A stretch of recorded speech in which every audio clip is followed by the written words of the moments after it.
Okay, so imagine hearing two completely different takes on Canada, almost back to back.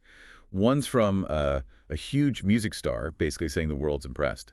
The other, a former U.S. president suggesting it's, well, unequal and maybe should just become the 51st state to save some cash. Wow, yeah. That's quite the contrast, isn't it? Really grabs your attention. Absolutely, and that's exactly what we're digging into today. We're looking at some article excerpts that pull together these recent comments. Mm. From Bono, U2's frontman, and Donald Trump, plus there's a response in there from the Canadian Prime Minister's office, too. Right. So our goal here, our mission for this deep dive, is really just to unpack these specific comments from the material provided.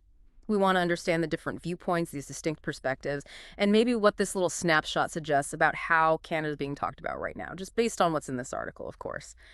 Exactly. So just to set the scene from the source, Bono's remarks were apparently from a broadcast interview. Sounded quite admiring. Trump stuff, that seems to be from social media posts and other reported comments, framed very much around a sort of financial angle, specifically missile defense. And then, yeah, the Canadian PMO weighs in directly on one of Trump's claims. Okay, let's start with Bono then. The source material says this was after the last Canadian federal election. He was on Global's The Morning Show, and, well, he sounded really positive about Canada. Yeah, he apparently said the world was in awe. That's a direct quote from the article. He talked about Canada coming together, showing the world how to do it, praised its mosaic, its culture, its reason, even say he'd never more so than now been a fan. Big praise. And he focused on leadership, too, didn't he? The source quotes him thanking Canadians specifically for not electing a populist. He called competence the rarest thing on the planet these days. Described it as numerous, thoughtful, intelligent leadership. That's a very values-driven perspective. Right. And he even seems to nod towards the Trump comments directly. He reportedly said, 51 reasons to love Canada, I say. So taking that whole 51st state idea and flipping it, turning it into a positive list. It's a clear way of framing Canada based on, let's say, its perceived political culture and values.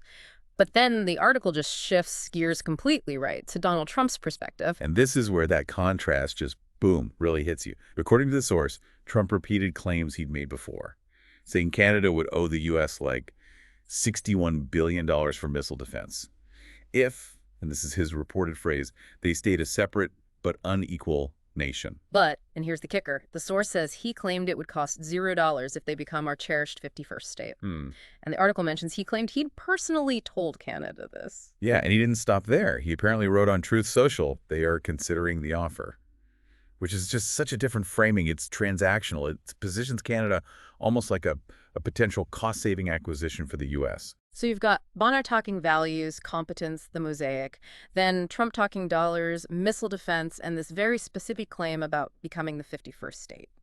Okay, so given Trump reportedly claimed Canada was actually considering the offer, how did the Canadian government respond, according to the source? Well, the article includes a statement the Prime Minister's office gave to Global News, and it tackles that claim head on. And what did it say? Pretty clear cut. Very clear cut. The quote in the source is, "The Prime Minister has been clear at every opportunity, including in his conversations with President Trump, that Canada is an independent, sovereign nation, and it will remain one." Okay.